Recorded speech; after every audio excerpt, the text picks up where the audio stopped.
আলোচনা করলে সেই কথা নয়। ঠাকুর ঠাকুর হচ্ছেন অনুষ্ঠান প্রেমী। প্রত্যেক জিনিস ঠাকুর আগে করছেন না প্রথম ত্যাগ କରନ୍ତି বরং କାହିଁ କରନ୍ତି କେମିତି କରନ୍ତି ଏସବୁ ବୁଝି ସୁଝି ତାକୁ ତାର କାରଣ ଆବିଷ୍କାର କରି ତାର ସେଗୁଡ଼ିକୁ ଆମେ ନିଖୁঁତ ଭାବେ କରିବାକୁ ଚେଷ୍ଟା କରିବା। ତେଣୁ ଯେତେବେଳେ ଦୀକ୍ଷା ଗ୍ରହଣ କରି ସିଏ ଗୋଟେ অনুষ্ঠাନ। ତେଣୁ ଦୀକ୍ଷା ଗ୍ରହଣ ବେଳେ ଯେଉଁ ଜିନିଷ ଗୁଡ଼ିକ ଯେଉଁ ଦୀକ୍ଷାଦାତା ସେଗୁଡ଼ିକୁ ଆମକୁ ପ୍ରାକ୍ଟିସ୍ କରିଥିଲେ ସେଟା ଆମ ଜୀବନରେ ଧୀରେ ପର୍ଯ୍ୟନ୍ତ ମୋ ଲାଇଫ୍ ଲଙ୍ଗ୍ ଚାଲିଛି। ଅର୍ଥାତ୍ ସିଏ ନାମ ଜପ କରିଥିଲେ, ଆମେ ଡେଲି ନାମ ଜପ କରୁଛେ, ପୁଣି ଇଷ୍ଟଭୃତିକୁ ଆସିକି ଥିଲେ ପୁଣି ଇଷ୍ଟଭୃତି କରୁଛେ। ଏସବୁ ଗୋଟେ ଗୋଟେ ପ୍ରତିଟି ଦୈନନ୍ଦିନର ଇଏ ଗୋଟେ ବ୍ରତ ଅନୁଷ୍ଠାନ। ଅନୁଷ୍ଠାନ ଭିତରେ ଦେଇ ମଣିଷ ଅନୁଷ୍ଠିତ ଗୋଟେ ପୁଣି ସଂକଳ୍ପ ଭିତରେ ଦେଇ ଯେହେତୁ ଆମେ ମଣିଷ ସାମାଜିକ ପ୍ରାଣୀ ତେଣୁ ସମାଜର ଠାକୁର କହୁଛନ୍ତି ତୁମେ ନିଜ ପାଇଁ ନିଜ ପରିବାର ପାଇଁ ନିଜ ସମାଜ ଦେଶ ଦଶର ଏବଂ ବର୍ତ୍ତମାନ ମାନେ ଯାଇଥାଏ। ତେଣୁ ସମସ୍ତଙ୍କ ପାଇଁ କ'ଣ କରିବା ପାଇଁ ପଡ଼ିବ ଇଏ ଗୋଟେ ରେସ୍ପନ୍ସିବିଲିଟି ଠାକୁର ଦେଇ ଠାକୁର ଦୀକ୍ଷା ଗ୍ରହଣ କରିବା ଦକ୍ଷତା ଅର୍ଜନ କରିବା କଥା ଫାଙ୍କିବାଜି ଦେବା ଚାହୁଁଛି ଠାକୁର ତୁମେ କରିବାଟା ହିଁ ପାଇବାର ଜରୁରୀ। ତେଣୁ କୃପା ଠାକୁର ନା କର ଆଉ ପାଅ ଡୁ ଆଣ୍ଡ ଗେଟ୍। ତେଣୁ ଆମକୁ କରିବା ପାଇଁ କରିବାକୁ ପଡ଼ିବ ଏଇଥିପାଇଁ ଯେହେତୁ ମୁଁ ସାମାଜିକ ପ୍ରାଣୀ ମୋର ନିଜ ପାଇଁ କରିବାର ଅଛି, ନିଜ ପରିବାର ପାଇଁ କରିବାର ଅଛି, ନିଜ ସମାଜ ପାଇଁ କରିବାର ଅଛି, ନହେଲେ ମୁଁ ଦୋଷୀ ହେଇଯିବି। ତେଣୁ ସେଇଥିପାଇଁ ଆମକୁ କରିବା ପାଇଁ ପଡ଼ିବ ବିଧିବଦ୍ଧ ଭାବେ ଯାହା କରି ଯାହା ପାଇବାକୁ ହୁଏ ତାହା ନ କରି ପାଇବା ପାଇଁ ଉଦ୍ଗ୍ରୀବ ହେବା ଅପେକ୍ଷା ମୁକାବିଲା କ'ଣ ଅଛି ନିଶ୍ଚୟ ଜଣ କରିବାଟା ହିଁ ପାଇବାର। ତେଣୁ ଏଠି କମ୍ପ୍ରମାଇଜ୍ କିଛି ଜିନିଷ ନାହିଁ। ଆଜି ଦେଖନ୍ତୁ ଆପଣମାନେ ବୟସ୍କ ଭକ୍ତ ସମସ୍ତେ ଠାକୁର ଭକ୍ତ ହିଁ ପ୍ରକୃତ ଜ୍ଞାନୀ। ଯେ କଥା ମୁଁ ଆଲୋଚନା କରୁଛି ସମସ୍ତେ ଆମେ ଜାଣିଛେ, ତେଣୁ ନୂଆ କଥା କିଛି ନୁହେଁ। ତେଣୁ ଆମେ ଜାଣିଛେ ଯେ ଠାକୁରଙ୍କୁ ଦୀକ୍ଷା ଗ୍ରହଣ କଲା ପରେ ଆମେ ଠାକୁରଙ୍କ ଦିଅତ ସତନାମକୁ ଜପିବା ଏବଂ ଯାଜନ ଇଷ୍ଟଭୃତି ସ୍ୱସ୍ତି ସେବାକୁ ନିଖୁঁତ ଭାବେ ପ୍ରତିପାଳନ କରିବା।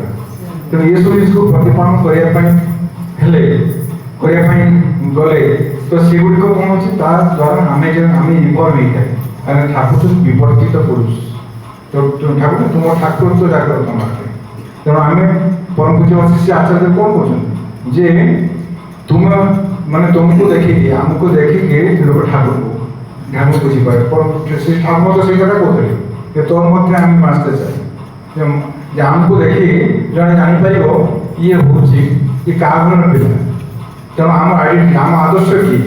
ତେଣୁ ପ୍ରତିଟି କ୍ଷେତ୍ରରେ ଆମେ ସେମିତି ତ ଯେ ପୁଣ୍ୟପୁତ୍ର ଯେ କଥା ସବୁ କହୁଛନ୍ତି ନା ଯେ ହରେ କୃଷ୍ଣ ନାମ କରେ ପୁଣି ଯେତେବେଳେ ବିରାଟ ଧରେ ଟ୍ୟାଙ୍ଗ ଟ୍ୟାଙ୍ଗ କରେ ଯେ ଇଏ ଶୁଆ।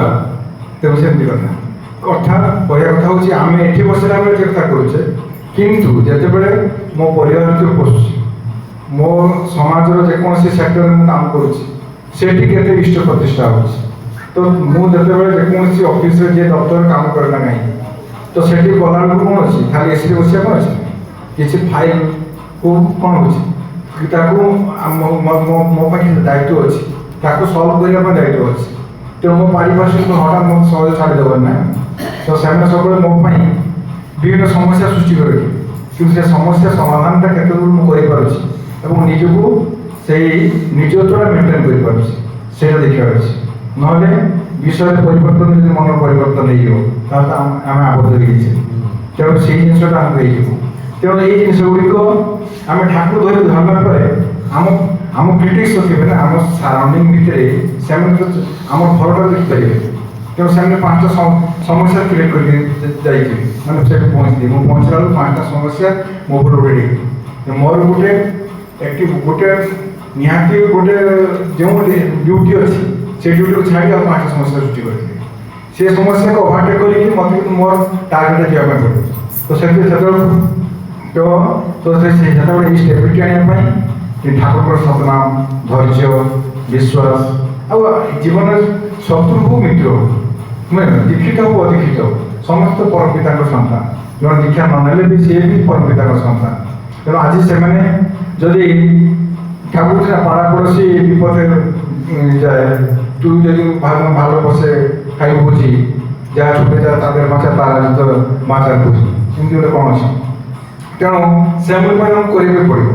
ତେଣୁ ସେଇଥିପାଇଁ ଆଜି ଠାକୁରଙ୍କ ପାଖରୁ ଦେଖନ୍ତୁ ପଞ୍ଚମ ପିଢ଼ି पूजन अभिज्ञान पर्यंत से गोटे कथा आज जो डिप्लोर कथा हूँ जो सत्संग दीक्षा ये सब आलोचना परम पूज्य श्री आचार्य से कथा कहते आज जाजन भितर सब लिमिटेड न करें आम सब जाजित हो अर्थात खाली आलोचना ये गुड़ाक बात नहीं पार्श्व या तो बात ही पारे अर्थात या इग्नोर कर माने जाजन भजन आलोचना तेणु बाकफुट ये समस्त किसी भितर जो नरिशमेंट सेवा दबा तार तेणु सेवा दबा माने आज मुझे जड़े लोक को भेटुची टार्गेट हूँ कौन तापर खाली तुम अर्भसन नहीं से कथा ये किसी पूर्व देखते आप देखिए गत पूरी उत्सव गला कि विभिन्न उत्सव गला आचार्य संपूर्ण कहले कलेक्शन टोटाल लोक मान पाक जाइए तुम्हें पैसा कथा कह जस्ट तुम जाओ इनभाइट कर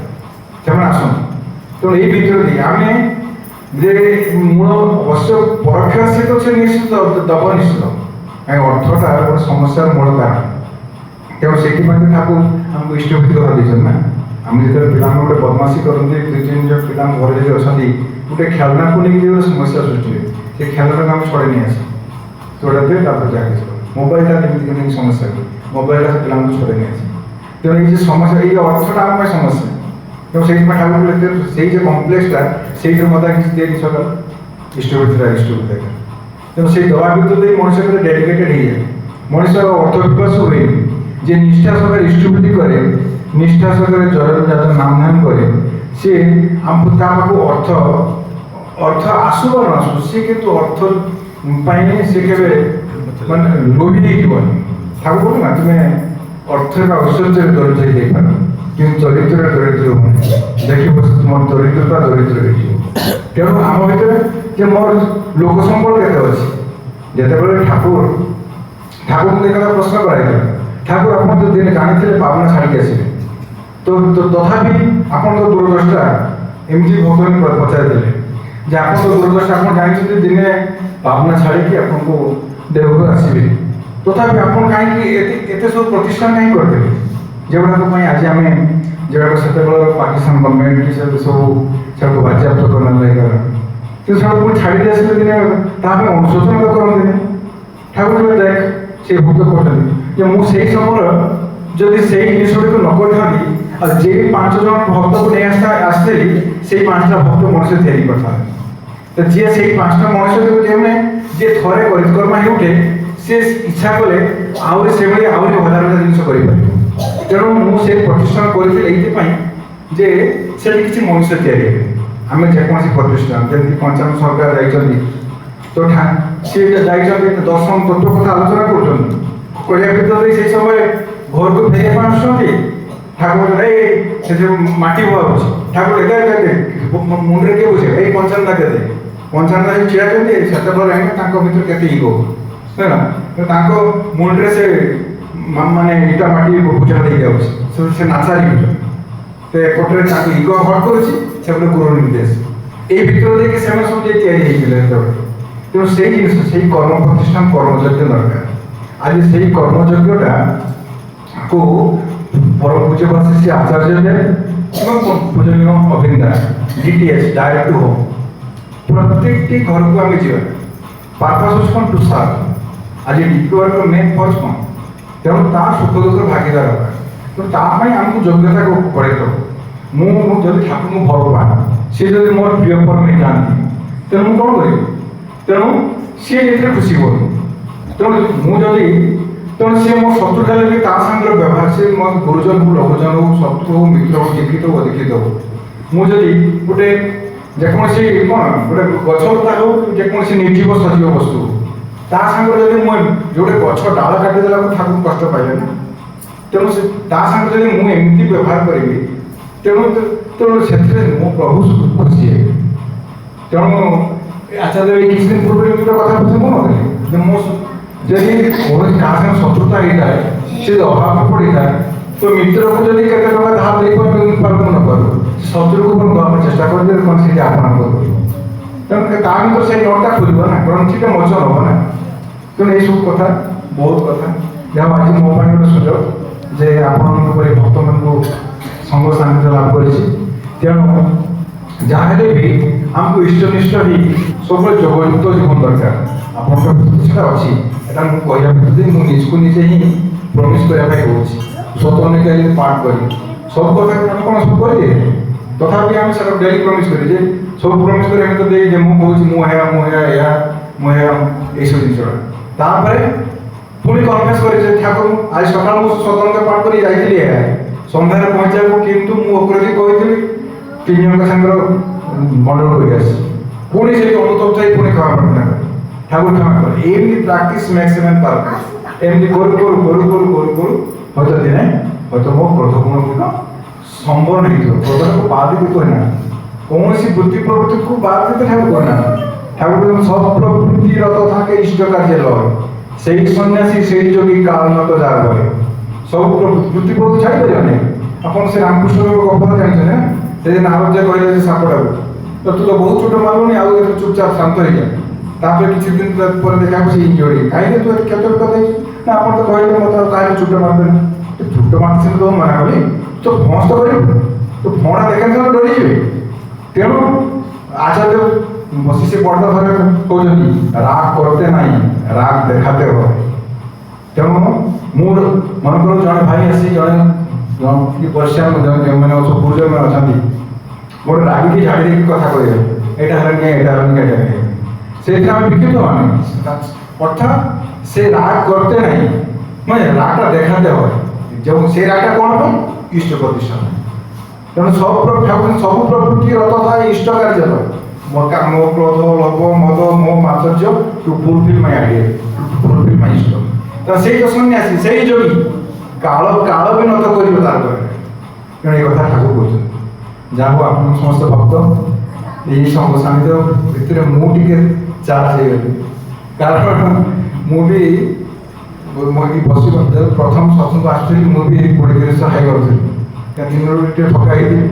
କିନ୍ତୁ ଏଇ ଭଜନ କୀର୍ତ୍ତନ ଏସବୁ ଭିତରେ ଦେଇ ତ ଶ୍ରବଣ ଭିତରେ ଇଣ୍ଟରାକ୍ସନ୍ ଭିତରେ ଦେଇ ମୋର ବି ସେଗୁଡ଼ାକ ସବୁ ଦୁର୍ବଳତାଟା କାହିଁ ଚାଲିଗଲା, ମୁଁ ବି ଏନାର୍ଜେଟିକ୍ ହେଇଗଲି। ତେଣୁ এই শুভ অবসরে সমস্তଙ୍କର শান্তি সুস্থ জীবন ইষ্টিগত জীবন কামনা করে সমাজ বিশ্ব ସମସ୍ତେ ସେ ଇଷ୍ଟମୟ ହୁଅନ୍ତୁ, ସମସ୍ତେ ସେ ମଙ୍ଗଳ ଅଧିକାରୀ ହୁଅନ୍ତୁ।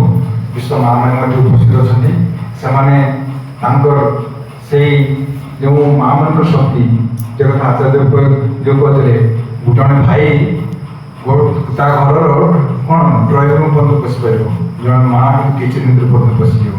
ତେଣୁ ଆପଣମାନେ ଆପଣଙ୍କର ସେ ସାଧନା ଜାରି ରଖି ତ ଆପଣଙ୍କ ଜୀବନକୁ ସାର୍ଥକ କରନ୍ତୁ ଏବଂ ଜାତି ଜଗତ ଇଷ୍ଟମୟ ଉଠୁ।